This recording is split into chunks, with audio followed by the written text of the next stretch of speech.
Tahukah kamu ada 3 pendekatan penyusunan kriteria ketercapaian tujuan pembelajaran atau disingkat KKTP? Apa saja pendekatannya? Simak video ini sampai selesai. Penyusunan KKTP ada 3 pendekatan. Yang pertama menggunakan deskripsi, yang kedua menggunakan rubrik, yang ketiga menggunakan skala atau interval nilai. Yang pertama, pendekatan deskripsi. Pada pendekatan jenis ini, pendidik telah menetapkan serangkaian kriteria ketuntasan yang berhubungan dengan suatu tugas, proyek akhir, proyek penutup, tema, atau apapun yang hendak diukur. Pendidik dapat mengisi checklist pada kriteria memadai untuk peserta didik yang dianggap telah memenuhi tujuan pembelajaran. Sebaliknya, apabila ada peserta didik belum mencapai tujuan pembelajaran, maka pendidik dapat memberikan checklist pada kriteria tidak memadai. Jangan lupa untuk menyertakan kolom kesimpulan yang berfungsi sebagai penentu kualitas tugas peserta didik sekaligus menunjukkan bentuk intervensi yang perlu dilakukan oleh pendidik. Pendidik mempunyai kebebasan untuk menentukan jumlah checklist yang akan dijadikan indikator bahwa peserta telah mencapai tujuan pembelajaran. Yang kedua, pendekatan rubrik. Sesuai namanya, pendekatan ini menggunakan rubrik untuk mengidentifikasi sejauh mana peserta didik telah mencapai tujuan pembelajaran. Deskripsi pada rubrik lebih komprehensif dibandingkan dengan deskripsi kriteria.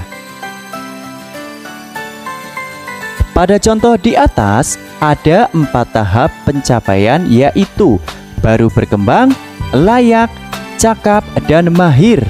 Dalam tiap tahapan ada deskripsi yang menjelaskan performa peserta didik. Pada kolom kesimpulan, peserta didik dianggap sudah mencapai tujuan pembelajaran jika memenuhi tahap cakap. Jumlah kategori cakap yang harus dipenuhi oleh peserta didik dikembalikan kepada pendidik tergantung pada banyaknya tujuan pembelajaran yang dievaluasi. Yang ketiga, pendekatan skala atau interval nilai. Pendidik menentukan terlebih dahulu interval dan tindak lanjut yang akan dilakukan oleh peserta didik. Dalam menentukan interval, pendidik diberikan kebebasan untuk menentukan interval yang sesuai. Nah, ini contoh skala atau interval nilai. Misal 0 sampai 40%, artinya belum mencapai remedial di seluruh bagian. 41 sampai 65%, artinya belum mencapai ketuntasan remedial di bagian yang diperlukan.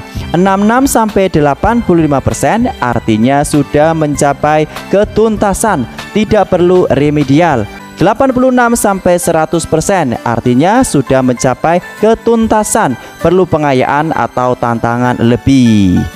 Contoh interval nilai di atas hanya sebagai inspirasi yang dapat selalu diadaptasi sesuai kebutuhan dan karakteristik satuan pendidikan.